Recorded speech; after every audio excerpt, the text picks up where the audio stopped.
There's a lie that men in particular are taught to believe. It's a quiet, seductive lie that wraps itself around you like armor when you're young. The lie is that strength is a fortress, that self-reliance is the highest virtue, and that to need another person is to admit failure. I didn't just believe this lie, I built my entire life on its foundation. For 60 years, I was the architect of my own isolation, meticulously laying each brick of pride and emotional distance. Now, at 81, I live inside the masterpiece I created. And I can tell you with a certainty that chills my bones, it is not a fortress, it is a prison.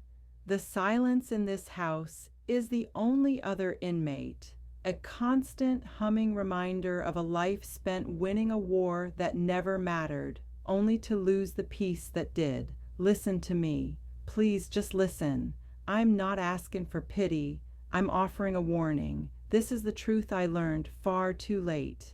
My days are orderly.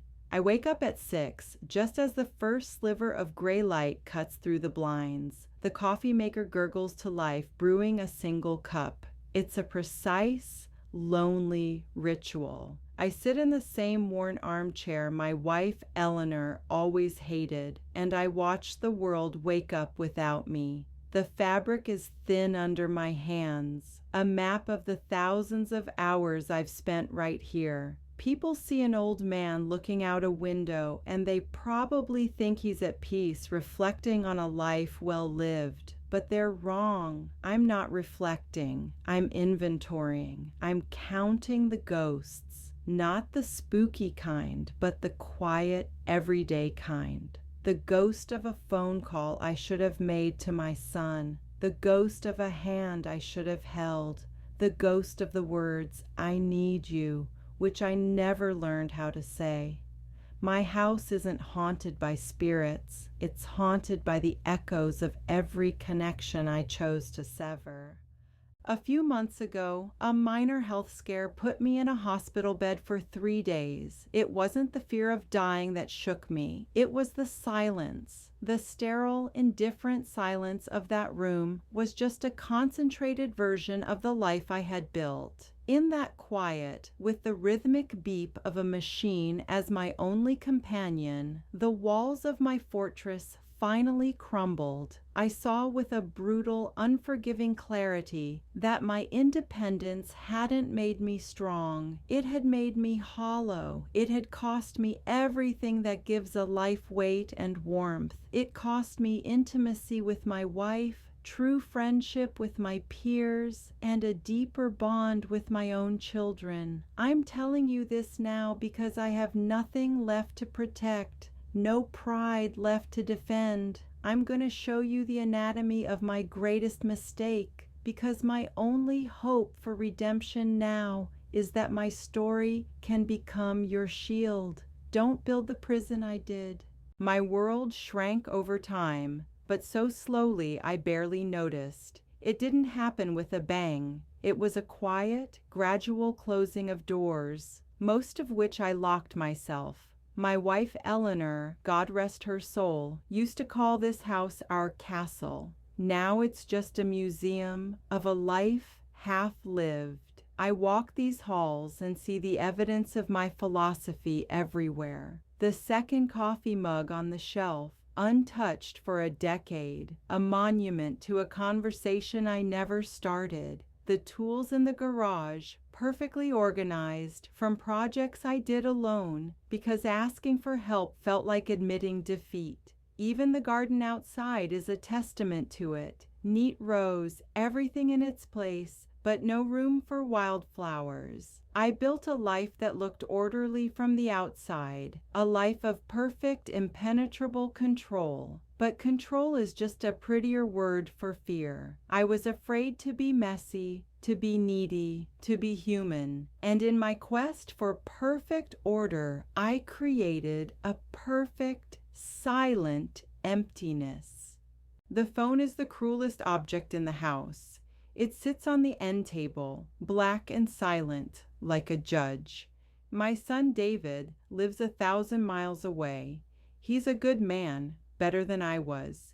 He calls on holidays, his voice always warm but distant, a polite echo across a canyon I dug myself. We talk about the weather, his job, the grandkids. We never talk about the things that weigh on a man's soul. How could we? I never taught him that language. I taught him how to change a tire, how to balance a checkbook, how to be strong. I taught him the same lie I lived. And now I sit here, my hand hovering over the receiver, wanting to tell him I was wrong about everything. But the 60 years of silence between us are a weight my old fingers can't lift. It's easier to just wind the old clock on the mantelpiece. Another task I can complete alone. Another minute of my life ticking away into the quiet. Eleanor tried to break through the walls. I see that now with a clarity that burns. I remember one evening, decades ago, she came to me with tears in her eyes after her mother had passed. She just wanted to be held. She just wanted me to share her grief. I remember patting her shoulder awkwardly and saying, "We have to be strong now." I thought I was helping. I thought that was what a man did. I was offering her a stone when she needed water. In that moment, I wasn't her husband. I was just another wall she had to face alone. That memory is sharper than any other. It's the cornerstone of my prison. She wasn't the one who needed to be strong. She was the strongest person I ever knew. Her strength was in her vulnerability, in her willingness to reach out. My strength was just a brittle, hollow shield I used to hide my own terror, and I hid behind it until there was no one left on the other side. The incident that finally broke me wasn't a fall or a doctor's diagnosis. It was quieter, smaller, and infinitely more devastating. It happened on a Tuesday afternoon, a day like any other, filled with the same suffocating silence. I was cleaning out the hall closet, a task I'd put off for years, when my hand brushed against a small, dusty shoebox tucked away on the top shelf. It was Eleanor's. I knew it by the faded label in her elegant cursive, "Summer Memories." For a moment, I considered putting it back, leaving the past undisturbed. That's what the old me would have done. But something made me stop. Maybe it was the hospital stay, or maybe it was just the sheer weight of 60 years of avoidance. I took the box down, the cardboard soft and yielding under my fingers, and carried it into the living room, setting it on the coffee table like an unexploded bomb. The air grew thick with anticipation, and I knew, with a certainty that made my hands tremble, that I was about to open a door I had nailed shut decades ago. I lifted the lid, and the scent of old paper and dried lavender filled the air. Inside, nestled among a few seashells and a faded postcard, was a stack of photographs. I sifted through them slowly, my heart a dull, heavy drum against my ribs. And then I saw it. A picture of the two of us, taken on a beach trip nearly 50 years ago. Eleanor was in a simple yellow sundress, her hair a wild halo in the sea breeze, and she was laughing. Not just smiling, laughing. A full-throated, head-thrown-back laugh of pure, unbridled joy. She wasn't looking at the camera, she was looking at me, and I was looking at her, my younger self caught in a moment of unguarded adoration. My arm was around her waist, holding her close, and I had a smile on my face that I didn't recognize. It was the smile of a man who was not a fortress, but a harbor, a man who was not alone. Holding that small, faded square of paper, I felt like an archaeologist who had just unearthed the fossil of a creature he could no longer believe had ever existed. The memory didn't just return, it crashed over me like a wave. I could feel the sun on my skin, taste the salt on my lips, hear the cry of the gulls. I remembered the exact sound of her laugh. how it seemed to make the whole world brighter. We had spent the entire day doing nothing, just walking along the shore, and for a few precious hours, the walls were down. I was just a man in love with his wife. But then, the rest of the memory came, the part I had so carefully buried. I remembered that evening, back at the hotel, she had tried to talk to me. She said, "I wish every day could be like this, Arthur. Just us." She was reaching for me, offering me the key to that beautiful, open place we'd found on the beach. And I, in my infinite, foolish pride, had patted her hand and said, "Well, we have work to do. Life isn't a vacation." I watched the light in her eyes dim, and I saw her retreat back behind her own walls to meet my silence. The photograph didn't capture a happy memory. It captured the exact moment before. I chose the prison over the paradise. I sat there in my armchair, the photograph trembling in my hand, and the carefully constructed order of my life shattered into a million pieces. The silence in the house was no longer a quiet companion. It was a roaring accusation. Every empty chair, every silent corner, every tick of the grandfather clock seemed to scream the same word at me: choice. This loneliness, this crushing emptiness, it wasn't a tragedy that had befallen me. It was a structure I had designed and built, brick by painful brick, with my own two hands. That one small picture had done what decades of quiet suffering could not. It held up a mirror to my soul and forced me to see the architect of my own desolation. I wasn't a victim of circumstance. I was a casualty of my own character. And in that moment, the quiet melancholy I had lived with for years ignited into a sharp, agonizing grief.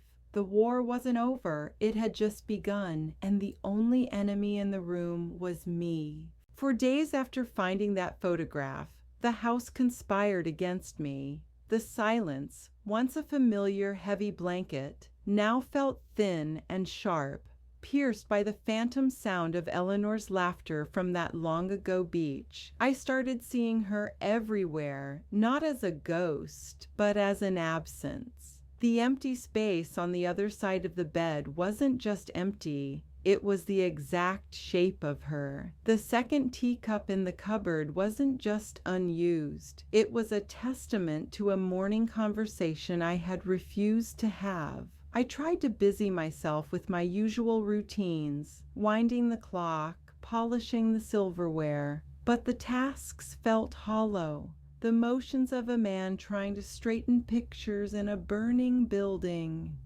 The photograph hadn't just reminded me of a moment of joy, it had recalibrated my entire reality.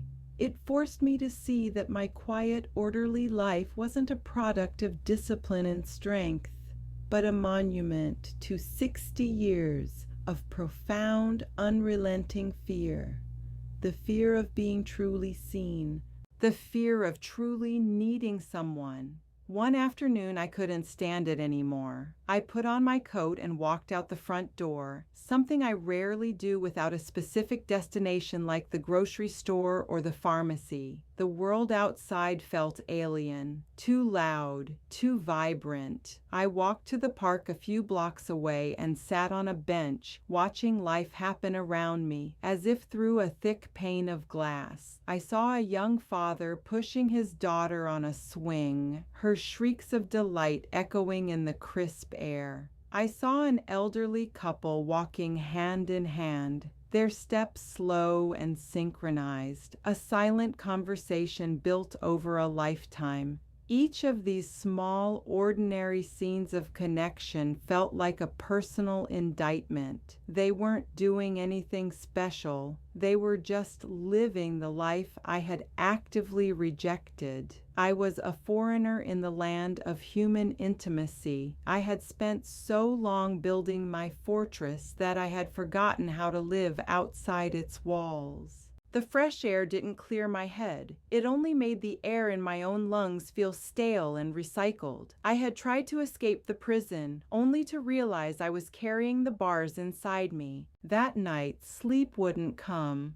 I lay in bed, and my mind, like a cruel prosecutor, presented exhibit after exhibit of my failures. It wasn't just Eleanor anymore. My thoughts drifted to my son, David. I remembered him at 17, the day he got cut from the varsity basketball team. He came home, his face a mask of disappointment, and slumped at the kitchen table. He was looking for a father, for someone to share the weight of his first real failure. And what did I do? I clapped him on the shoulder and said, "It'll build character, son. Shake it off."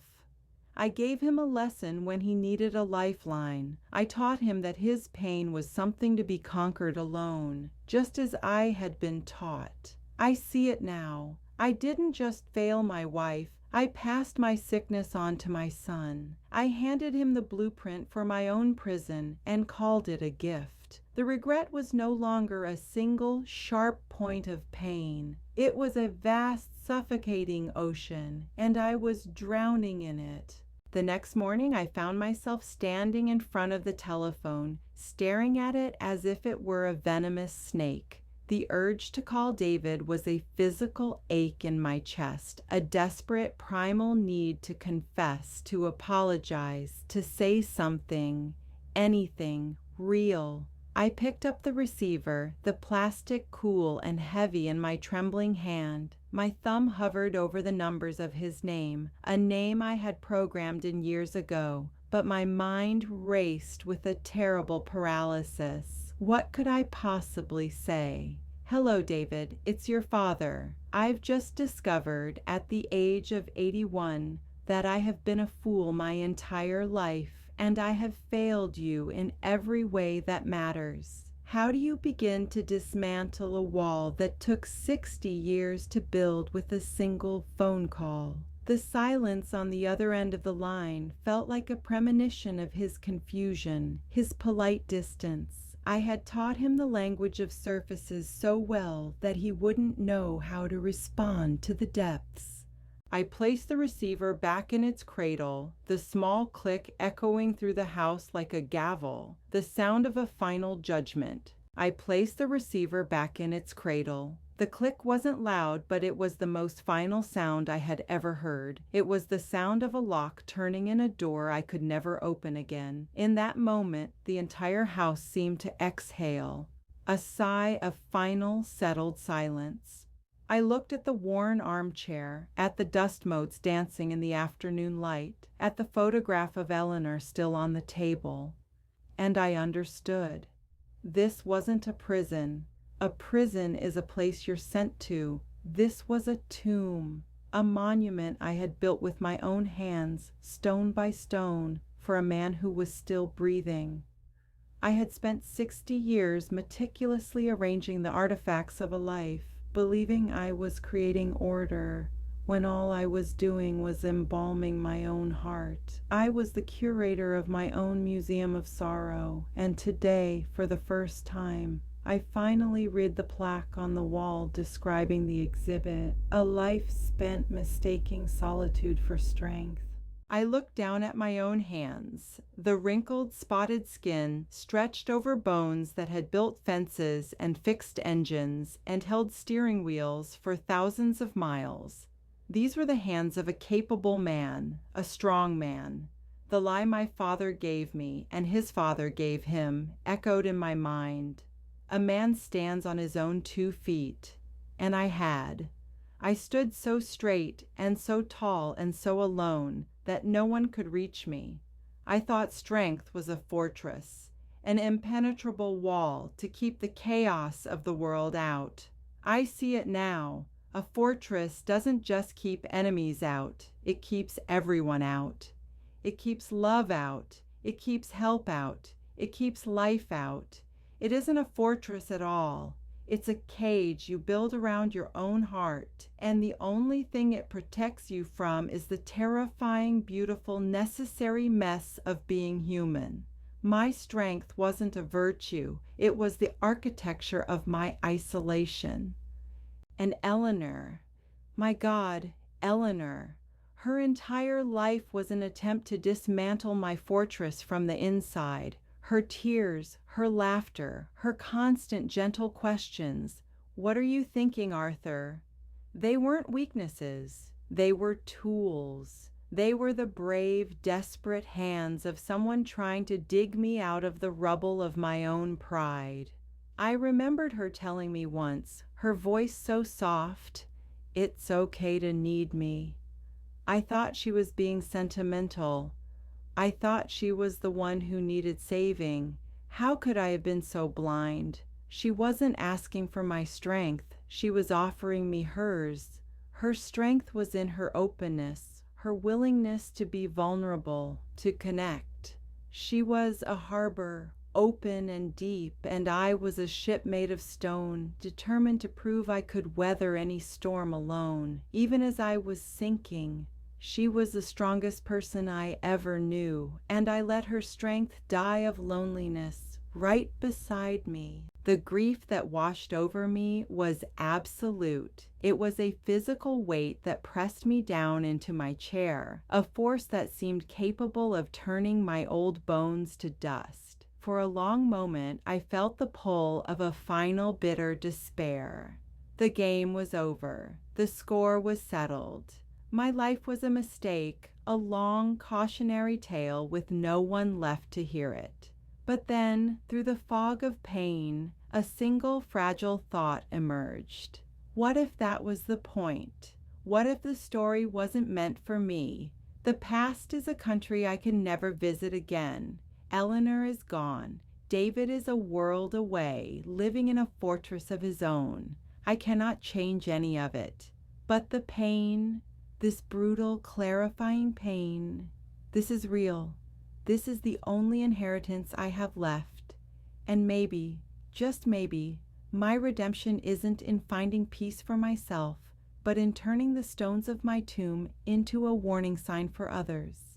Maybe my final act isn't to die alone, but to finally connect, even if it's just with a stranger.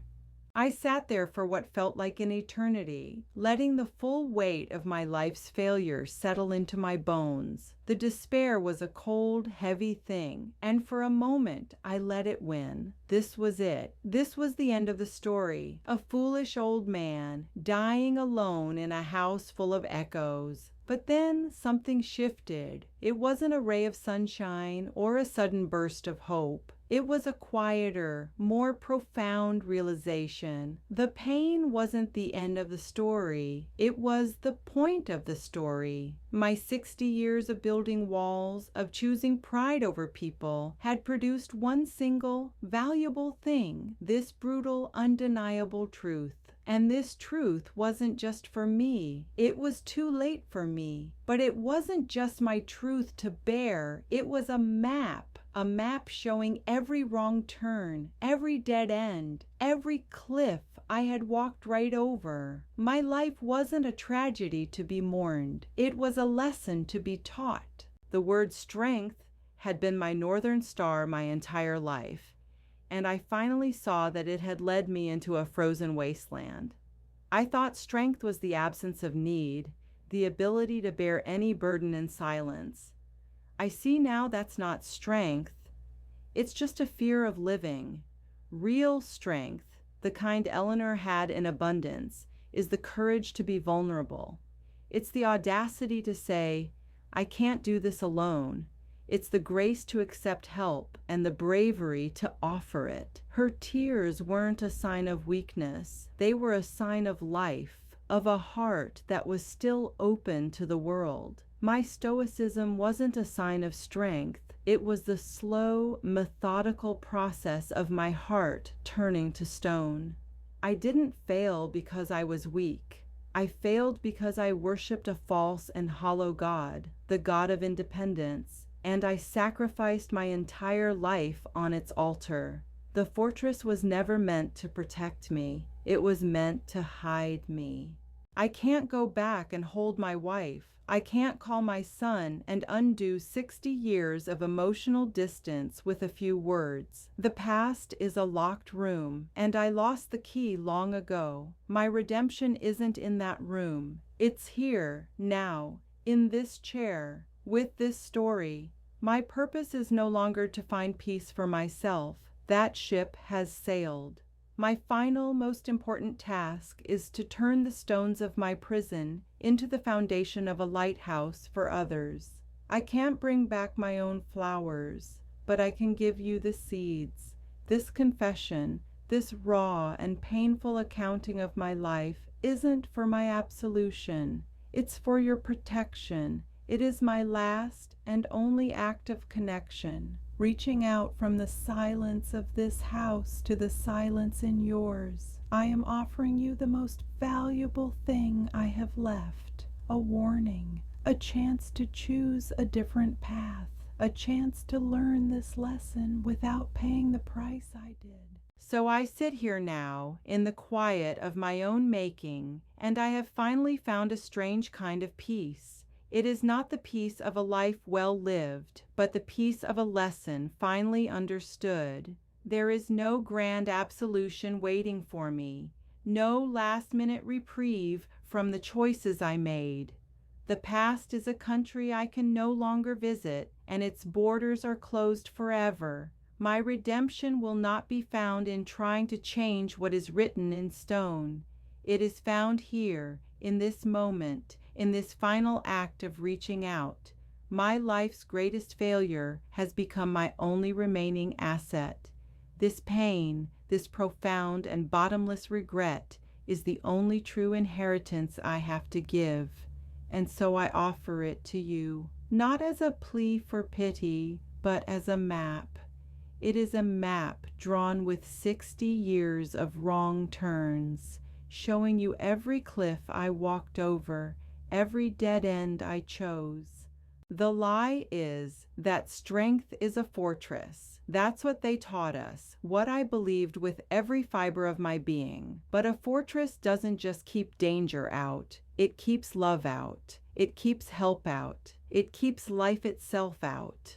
The truth, the one I learned in this deafening silence, is that true strength is the courage to be vulnerable. It is the raw, terrifying and beautiful act of saying, I need you. Life is not a long, straight road you must walk alone. It is a series of small, fragile bridges you build to other people, one conversation, one shared moment of weakness at a time. Every time you choose your pride over a hand reaching for you, you don't just walk away. You burn that bridge down behind you. One day, you will turn around and find yourself on an island of your own making, surrounded by nothing but the smoke of your own choices. It is too late for my garden. The soil is tired, and the season for planting is long past. But I can give you the seeds. I can offer you this one hard-earned piece of truth before the silence takes me completely. Don't wait for a hospital bed or an old photograph to show you what matters. Don't let your life become a museum of missed opportunities. The people you love are not a burden. They are your harbor. That phone call you're putting off, that apology stuck in your throat, that simple, I miss you, that you think is too sentimental. Those are the materials you build a life with. Those are the only things that will keep you warm when the world grows cold. So I ask you, look around your own life. Who is waiting on the other side of a bridge you haven't built yet? Don't learn this lesson in a silent house. Please don't wait.